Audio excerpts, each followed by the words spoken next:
against Dak Monday, remaining confident Micah would be on the field for the Cowboys Week 1. I've got confidence. I've told y'all that way back when. And I'm just going off of experience, honestly. No different than mine, so I've got confidence in that. Just hoping, which I know he is, he's ready to play. All right, is this the beginning of the end of the Dak era in Dallas, Cam? I think if I'm Dakquavius Prescott, I'm looking at this situation in a very much different light because, number one, if you are willing to talk to teams for your superstars, what does that mean for me? All right. And there's not a team that has more leverage than the Dallas Cowboys with having these picks that they can use at their disposal to acquire different talent. So I'm looking at it in a way where, hey, well, Jerry has openly said that he's not looking to consider trading Micah Parsons. So much so that everybody in the locker room didn't think that this was even possible. Well, now, what do you say to your superstars? What do you say to Dak Prescott more than anything? But what do you say to CD? What do you say to everybody else that, hey, everybody has value and everybody has a price. And if that price is not worth me, then I can get what that value is from somebody else. And that's what it, means for Dak. Dan, what do you think it means for Dak? Is that era over? This is the beginning of the end for Dak Prescott. Yes. Honestly, I feel bad for Dak Prescott in a way because of the circus that we have seen play out in front of us.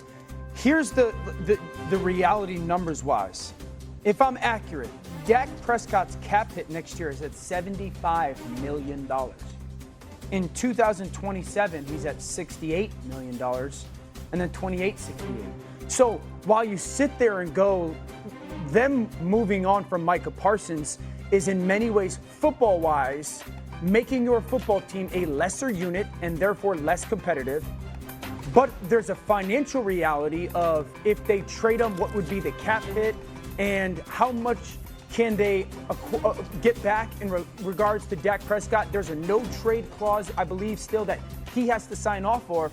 So, because, and this is why, Cam, as much, when you say Dallas won the trade, the only way that Dallas truly wins this trade is if they use what they got to go start a new run, a real new run. And the only way that happens is a new young quarterback. Because the financial commitment that they have to Dak and CD is what it is. I'm not saying it's right or wrong. It is what it is. And so the only way to do that is to go get a new, young, cheap quarterback that is a superstar. And everyone's going to go Arch Manning. You ain't getting him at 30, where your pick is going to be, or at 28.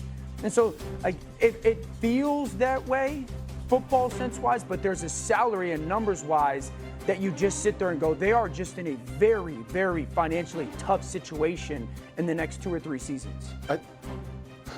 Go ahead, Cam. I'll let you go I'll say before I something chime in. real quick. And it's funny. Yeah, it's funny how history, repeats itself. We've seen this happen for both franchises. The Dallas Cowboys with the Herschel Walker trade, right? And then you have the Green Bay situation where they acquire a guy like Reggie White, right? I think when you say who really won, only time will tell realistically on both sides here.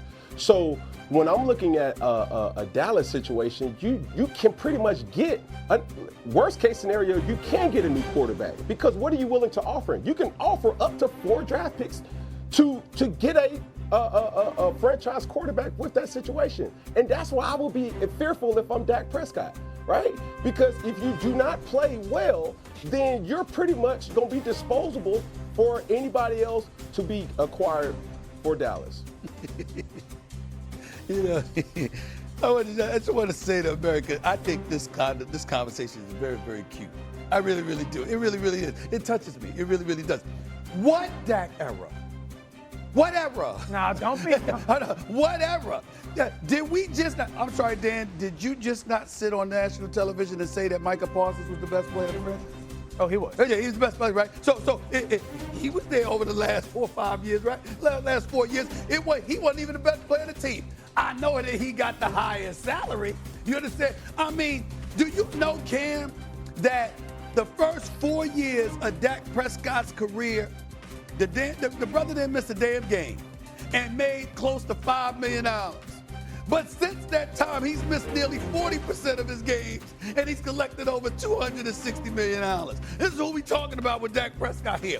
It takes, and you would know, sir, Cam, because you know you played in the Super Bowl, you know what I'm saying? Y'all had the #1 seed, right? Correct me if my math, because I want to make sure my math is a math, all right? I just want to make sure I'm clear. Don't you have to win a divisional playoff game and a conference championship game to get to the Super Bowl? That's 2, right? Yes, and if you're a wild card team, ain't it 3? Yes, sir. Before to get to the Super Bowl, right? This brother is entering his 10th year. He got a total of 2 playoff wins. Dak Prescott era? What era? It's the Jerry Jones era. Let me tell you why it's the Jerry Jones era right here, okay? And I know we got to get ready to go to break, but damn it to the producers, hold on. I got something to say. Now, I got some numbers here, right? Do y'all know, you know Dallas is worth $13 billion, right? Yes. You know, $2.5 billion more than the second place team, the Los Angeles Rams, right? Cowboys are the NFL's most valuable team for the 19th straight year. Oh, by the way, they collected $800 million in purely local revenue just last year. Did you know that? It's true. I did not. This is the truth, right? Oh, by the way, estimated revenue, $1.2 billion in 2024, almost $500 million more than any other team. And oh, by the way, last but not least, operating income of $630 million. Dallas made more in profits than 19 teams made in total revenue last year. Big Cam, this is who we talking about. So if it ain't Micah, then it's Jerry. What? Dak Prescott era. What era? What is it? You tell me what I just gave you facts. Okay. I gave you facts. All right. Okay. Now he's 30 games over 500 as a starting quarterback. That's an error. During the regular season. There's an error During to the that. regular season. 2 playoff victories, though. I'm sorry. We gotta go. Is it just me?